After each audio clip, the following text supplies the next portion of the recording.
o grupo do Sem Religião no Brasil tem apresentado crescimento expressivo, sendo 9,3% da população em 2022, o equivalente a cerca de 16,4 milhões de pessoas.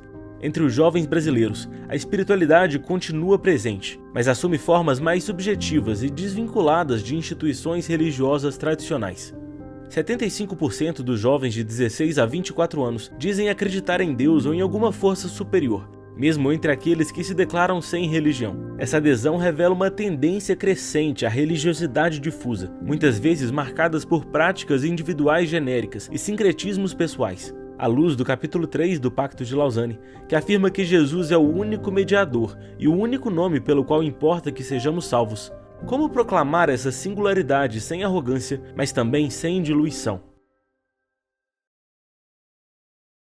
Me sinto muito honrado por participar desse momento e também honrar a memória aqui daquilo que a gente carrega, daquilo que a gente vive na nossa cidade, no nosso contexto em Araçatuba, e poder também reencontrar os amigos do meu pai, dos meus pais, o Ariovaldo Ramos, por exemplo, que nós carinhosamente chamamos de Ari, Carlinhos Queiroz, o PJ, e até o Macarrão esteve lá com a gente. Então é uma alegria poder rever todos esses irmãos, que agora a gente se vê mais pelas telas do que pela mesa, do que pelo pão partido ali.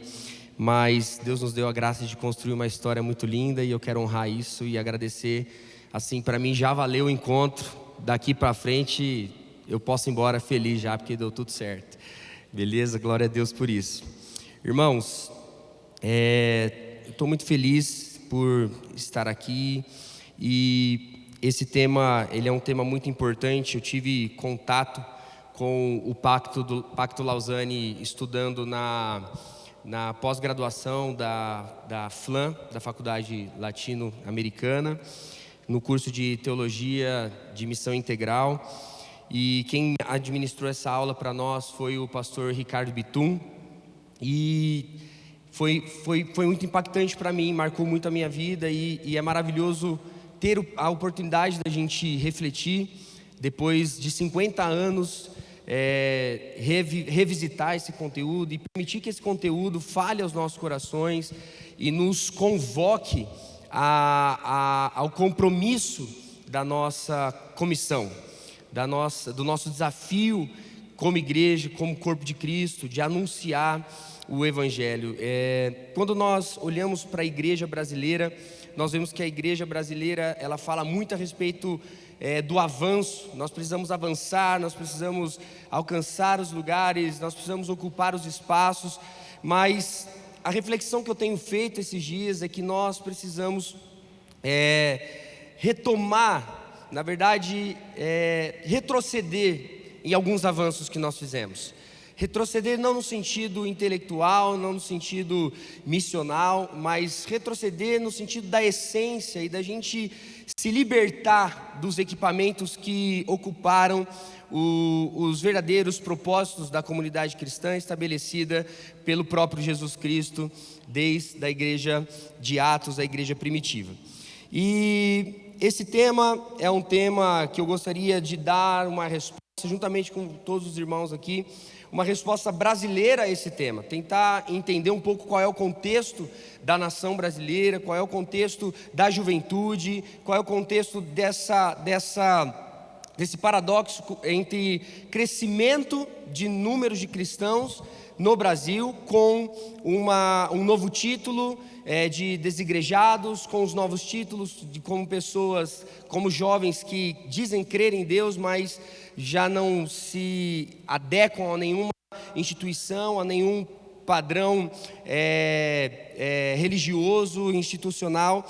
Então, quando nós olhamos para essa realidade, quando nós encaramos essa realidade, fica muito mais fácil da gente encontrar qual é o nosso real propósito. Quando esse tema tratado ali no capítulo 3 do Pacto de Lausanne, ele é um tema muito tenso, mas é o tipo de tensão necessária para que haja um movimento, para que haja uma reação da igreja. É o tipo de tensão necessária para que a gente alcance verdadeiramente o nosso propósito como corpo, como comunidade espiritual, plantada, estabelecida na terra, para revelar e para traduzir as virtudes que Deus tem derramado e revelado aos nossos corações por meio do Espírito. Então, é aquela pergunta que fica desse conflito entre algo que confronta uma verdade que liberta, mas também causa rupturas.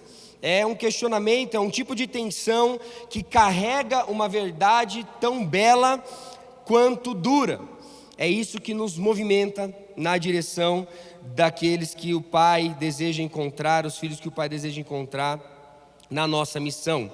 Então, Jesus Cristo, afirmar esse texto de Atos, Jesus Cristo é o único mediador entre Deus e os homens, não há outro nome pelo qual importa que sejamos salvos, é uma afirmação clara, é uma afirmação inegociável, incontestável, mas nós precisamos confessar que ela traz um desafio diário para nós, como cristãos, especialmente como cidadãos brasileiros cristãos. Como proclamar então a singularidade de Cristo num país marcado pela desigualdade? Como comunicar essa singularidade num país tomado de sincretismos e algumas feridas coloniais profundas na sua identidade, na sua natureza? Como dizer que só há um caminho sem parecer cego à dor do próximo, à dor do outro, sem parecer ser arrogante diante da pluralidade cultural e religiosa do nosso povo? Esse é o grande desafio. Mas na mesma intensidade que nós nos deparamos com o desafio, nós também nos encontramos com uma resposta pessoal, uma resposta relacional, uma resposta revelada na pessoa daquele que foi o varão perfeito, na pessoa daquele que é o segundo Adão, na pessoa daquele que era o princípio, daquele que era o verbo, na pessoa do próprio Jesus Cristo. Essa é a verdadeira resposta, Ele é a verdadeira resposta para a pregação a respeito dessa singularidade. É como o próprio Jesus encarnou a singularidade, é que nós encontramos as respostas a essas perguntas. Ele não veio com gritos, Ele não veio com slogans, Ele veio com compaixão. Ele, apesar de ser exclusivo, não excluiu. Apesar de ser único, não afastou, mas tocou em leprosos, perdoou adúlteras, comeu com publicanos, partilhou a mesa com os mais improváveis. A sua verdade, portanto, não era uma verdade diluída, mas também não era uma verdade imposta. Ela era uma verdade vivida, encarnada, enxugada com lágrimas e carregadas nos ombros. É aqui que a missiologia despertada pelo Pacto Lausanne traz e se encontra com a verdadeira expressão de justiça social, responsabilidade da igreja, do corpo de Cristo. Não se trata apenas de anunciar um evangelho verdadeiro, mas de viver um evangelho que transforma realidades. O Brasil, então, não precisa de mais religião, ele precisa da manifestação dos filhos, ele precisa da manifestação dos verdadeiros discípulos que, ao proclamar a exclusividade de Cristo, também lavem os pés dos esquecidos. Ao proclamar as verdades do Evangelho, também defendam os pobres. Ao proclamar as verdades do Evangelho, também restaurem os marginalizados. Não é arrogância afirmar que Jesus é o único caminho. Arrogância é usar esta verdade para levantar muros quando Jesus construiu pontes em toda a sua caminhada. E é sobre essa tensão entre proclamar sem orgulho e amar sem diluir que nós estamos conversando aqui hoje. A palavra de Deus diz em João, no capítulo 1, versículo 14, texto que todos nós conhecemos: assim a palavra se tornou ser humano. Eu gosto dessa versão. A palavra se tornou ser humano, carne e osso, e habitou entre nós. e ele era cheio de graça e verdade, e vimos a sua glória, a glória do Filho único do Pai. Jesus então, ele chega como uma encarnação da palavra, possibilitando agora todo aquele que crê, todo aquele que se aproximar, todo aquele que andar juntamente com ele, possa ser alguém que também encarne essa palavra. E ele nos ensina que a sua caminhada foi uma caminhada de sandálias sujas, de poeira. Ele ensina que o seu olhar não era um olhar de condenação, mas era um olhar de compaixão. Ele nos ensina que a sua autoridade é uma autoridade inegociável, mas também a sua abordagem era uma abordagem encarnacional. Ele não relativizou a verdade, ele humanizou a proclamação. E esse é o desafio da igreja: humanizar a proclamação. E o que seria isso? Como que ele fez isso? Quais foram os exemplos desses movimentos? Foram os momentos em que ele tocava aqueles que eram excluídos daquela sociedade, quando ele tocou leprosos, quando ele comeu com esses marginalizados, quando ele perdoou com firmeza. Jesus, ele humaniza então a proclamação do Evangelho, deixando para nós uma referência exclusiva de que para ser um discípulo, somente imitando ele, olhando para ele, sendo como ele, nós alcançaríamos efetividade e plenitude no cumprimento da vocação da igreja. Então, a proclamação da exclusividade de Cristo não é incompatível com um amor radical. É o amor quem dá credibilidade à nossa mensagem.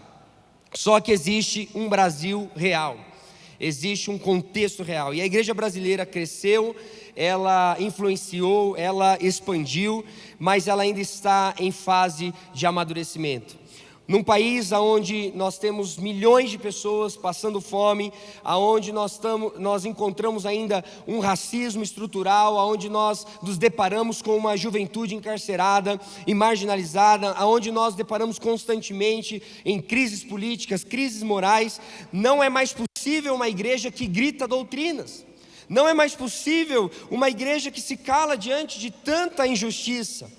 Mas nós precisamos não só de uma igreja, mas nós precisamos ser essa igreja que tem um olhar com atenção para a crise espiritual silenciosa que muitos estão vivendo na nossa nação. Muitos jovens, muitos da nova geração que representam esse sem religião, eles não desenvolveram uma espiritualidade viva e real, porque cresceram em um ambiente de fé altamente institucionalizado, centrado em ritos, centrado em regras, estruturas, mas pobre nas suas relações profundas, pobre na sua identidade como família, como parte da família de Deus, pobres na sua identidade de olhar como um povo, como uma comunidade que tem um pai, que tem uma referência em Cristo e que tem um propósito claro na comunhão. Esses jovens que se dizem crer em Deus, mas não se adequam a nenhuma religião, são jovens e é uma nova geração surgindo que teve ausência talvez de discipulado e presença pastoral autêntica. E qual é o resultado? O resultado é um Brasil que conhece a linguagem da igreja, mas não conhece o coração de Deus. Um Brasil que sabe participar de movimentos cristãos, movimentos espirituais, movimentos de conferências, sabem chorar diante de muitas expressões de arte, mas não sabem abrir as escrituras e se quebrantar diante dela e permitir que o seu coração seja alcançado por essas verdades. Um Brasil que aprendeu a servir, aprendeu a se voluntariar, mas não foi ensinado a estar de fato. Embora o ambiente de fé possa ter alguns elementos institucionais, ele nunca pode perder o seu caráter relacional. Jesus não apenas ensinava, Jesus não apenas falava às multidões, ele caminhava com discípulos. E a missão de Deus, então, não pode ser um programa. A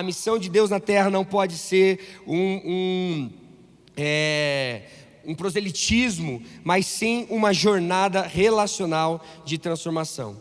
E a resposta que nós podemos dar é uma resposta como igreja brasileira a este pacto, de um povo que já se cansou dos discursos vazios, mas estão apaixonados e com muita esperança em uma fé encarnada. Gente que quer missão urbana, gente que quer o evangelho no ambiente universitário, gente que quer ações sociais com profundidade bíblica, gente que quer plantações de igrejas com compaixão, um evangelho que transforma, não só salva, mas também cura e reconstrói. Eu também vejo que a resposta que nós podemos dar a este pacto é um amor crescente pelas missões, e não apenas as missões transculturais, mas aquelas que acontecem, que brotam de um senso de responsabilidade e de propósito na nossa vida ordinária, na nossa escola, na nossa família, no nosso trabalho, pelo caminho, estabelecendo o cumprimento da nossa missão e do nosso propósito. Nós estamos prontos a pertencer à família de Deus e também tornar parte de todos aqueles que se achegarem. Não se trata então de novas ideias, mas de novos corações dispostos. Esse é o momento do Brasil, esse é o momento em que nós podemos então afirmar essa singularidade com certeza, com convicção, e crer que o Evangelho, sendo suficiente em Cristo, ele sempre será a melhor e a boa notícia. E eu encerro então com essa frase: a exclusividade de Cristo não nos isola do mundo, mas nos envia ao mundo com os pés na rua, as mãos no barro e o coração em Deus. Muito obrigado, Deus abençoe.